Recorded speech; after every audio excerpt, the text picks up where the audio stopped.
If, like me, you have a long list of potential projects to review, triage, and investigate, you may have come across entries that need to be clarified. For example, it could just simply read hospitality management system. There are no clues as to the purpose, how urgent it is, the relative size of the project, and whether it is funded or not. In this scenario, you may ask yourself, well, how much time should I spend on investigating this compared to, say, the other 30 line entries that are equally vague? I've spoken in previous podcasts about the starting point in structuring your demand, but this time I want to focus more on the next level of detail required for each request. Many organizations I've worked in have a scoping document, request form, or an idea document that outlines the essential information to help fit these jigsaw pieces of the puzzle.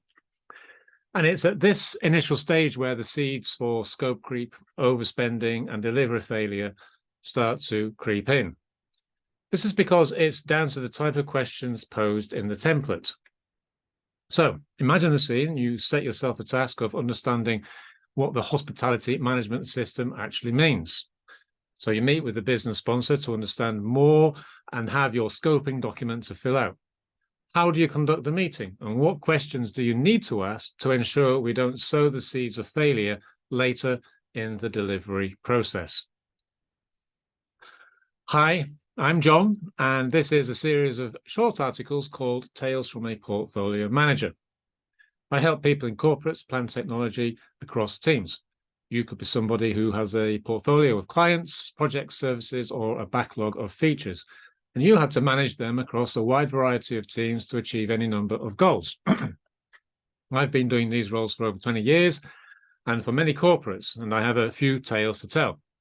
Best thing I can do for you is to encapsulate that experience into my advisory, online training, and coaching so that you can reflect on how you solve some pretty challenging issues that you come across and, as a result, be more successful in your role. If you like the content, stay tuned for more episodes and try our courses for free with a link in the article description. I find that these scoping documents start with a project management mindset, looking downstream towards the end deliverable, where the impulse is to answer the question, how much? And we control time and resources. Someone else decides whether it is worth doing once we've come up with that answer. Yet we need to look upstream towards the source of demand in the first place.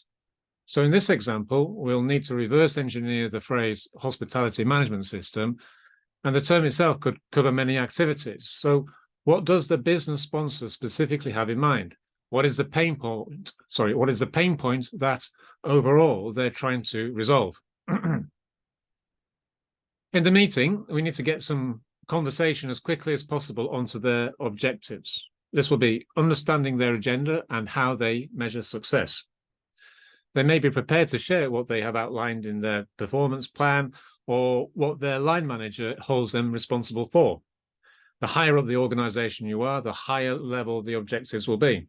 For example, if it is a department head, they may well have to manage a budget, and they may be asked to reduce costs. Other things could be around compliance, revenue targets, and efficiency savings. So in one of my examples, I spoke to the head of customer services. They have been given the joint objective with the head of sales in a hotel chain to increase revenue. They have decided the best opportunity is to do this through upselling room bookings to existing clients. Think weekend getaways, that kind of thing. In this instance, they have a call center alongside a brochure website. In the call center, they manage customer queries, take bookings, resolve escalations, and coordinate booking changes with the individual hotels. Given that there is already a booking system that the company uses in the back office, how could that be exposed to the front office? As a technologist, this may well be a sufficient trigger to start your investigations. And you could come up with any number of possible solutions, such as an upgrade to the website, an integration with the existing booking system, a new booking system, or an existing cloud platform that, say, integrates with booking.com, for example. It'll cost money, and inevitably you'll need to come up with some estimate to ensure return on investment. Now, the management team at the call center have spotted the opportunity where the call agent time could be saved by giving direct access to the customers to make the booking themselves. on a redesigned website, rather than having to ring up the call center to do the job for them. Of course, with that efficiency saving, the call center staff could be trained to do outbound sales calls instead. Is there another way? What about the marketing department? Can they not upsell through an email campaign? Yes, was the answer. However, the business sponsor had yet to speak to the marketing department. So you can quickly see where the phrase hospitality management system comes from, yet we're also beginning to see the tangled nature of delivering increased revenue through upselling. I've learned that in this scenario, depending on the business sponsor, I would want to press further on with questions such as, how would they do the upsell? What kind of packages would they be selling? What other marketing campaigns would they need to develop? And the type of training and sales agents required. I know these are not technology questions, but quite often these questions have yet to be asked, and somebody has already determined that a hospital management system is the answer. Many other additional solutions also need to be implemented to achieve the outcome of increasing revenue through upselling, and any missing solution could derail the results in the first place. I have worked in IT departments where the assumption is that the business sponsors need to be accountable for business benefits, and the IT department only needs to be accountable for the technology solution. This "you do your job and I'll do mine" approach means that achieving the business outcome is still very much at risk. We need to identify those risks and additional activities to mitigate them, and that is a collaborative effort. Here are some more questions. What additional resources are available in the call center and sales department to investigate and deliver the projects? Who will manage and be responsible for coordinating all the different work streams? Can we work together to find a joint solution? This is typically where the rubber hits the road, where people are only sometimes available or capable of doing this research. This fact alone very quickly helps determine the priority of the project compared to all other activities that are taking place. If the organization sees this as sufficient priority, whether it's a business analyst from the technology function or a manager from within the call center team, allocating the time to this feasibility is warranted. Let's assume that this project is highly prioritized and resources are available for feasibility. We need to draft subsequent milestones or objectives to ensure that we deliver the outcome.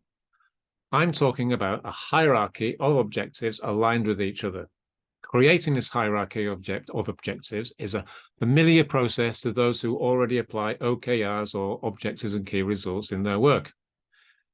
In the meeting, it will be agreed with the business sponsor that the second level of objectives to align the increased revenue through upselling would be: create access for customers to book online, transfer existing customers to book online, upsell new bookings to existing customers, and to support the last three objectives, create and deliver a plan for upselling in the sales, marketing, and technology department.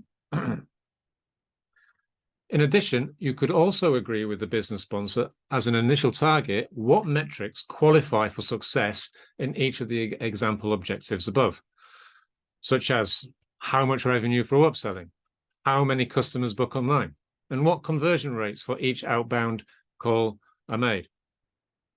This hierarchy of objectives, in a nutshell, is how we define value. The concept of value troubles quite a few of the people I've coached and mentored in the past. Questions such as, how do I know if I'm delivering value, or how do we measure value, are symptoms to me that say, oh, we can only just point to one thing to prove a point. We are delivering value. That's not it. We are delivering value when we resolve the pain points of our customers. So long as they can clearly articulate their pain points and their objective they're trying to achieve, that is value defined. I go one step further with OKRs, since delivering value requires activity. Suppose teams are fully empowered to deliver the objective. In that case, they can decide how that objective is fulfilled with the available resources and tools that portend to agile development, such as software developers and platforms. But at the moment, we are earlier in the life cycle. We still have to decide which platform, system, solution, architecture, vendor, or even what skills are required for upselling. So we collectively need to make some decisions on the approach as part of the feasibility study and business case preparation. Measuring the right things means knowing the right questions to ask, and adopting a risk mindset allows us to do that. What do I mean? We can review the success of previous projects by reading the post-project review documentation, asking how things went last time, and looking at the issue log. This information immediately gives you the type of risks you will encounter on a similar project in the future. So if a sizable proportion of these issues were to do with, say, integrating the front and back office systems, a likely scenario in our hospitality booking system project, we need to investigate options to mitigate that risk as part of the feasibility. And that's the point. Knowing the history of what could be potential blockers stopping you from achieving the objective means you will know the right questions to ask, understand the options, and make it easy for you to measure the right things. So, to summarize, adding value means that you know you will be successful when you understand the highest level business objective and how the project contributes to that. You brainstormed with a cross-functional team the hierarchy of objectives down across all work streams, similar to OKRs. You've planned the next series of activities to answer the questions and options on how best to achieve those objectives. And finally, you've adopted a risk mindset by reviewing the success or failure of previous projects and their issue logs on what could stop you from achieving success. So there you have it. I've outlined some key points to make sure you are delivering value. There is far more detail in the value management course I provide, together with introducing more tools such as customer journeys, continuous improvements, and aligning objectives. If this has been useful and you want more information, subscribe to a 2-week free trial of our SDBP Foundation course link below. And stay tuned for the next episode of Tales from a Portfolio Manager. Thank you. This article is sponsored by SDBP.Institute, an online training and coaching platform that enables participants to become strategic digital business partners.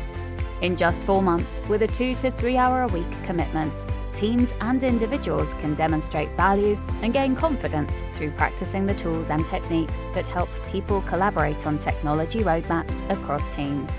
Whilst giving a foundation understanding of relationships, customer value and alignment, the courses can help participants drive results for themselves, their teams and their organisation. One client said, "Our stakeholders have started to trust us more based on better expectation management and small incremental improvements through applying the principles and approaches taught in the course. It gave fantastic insight."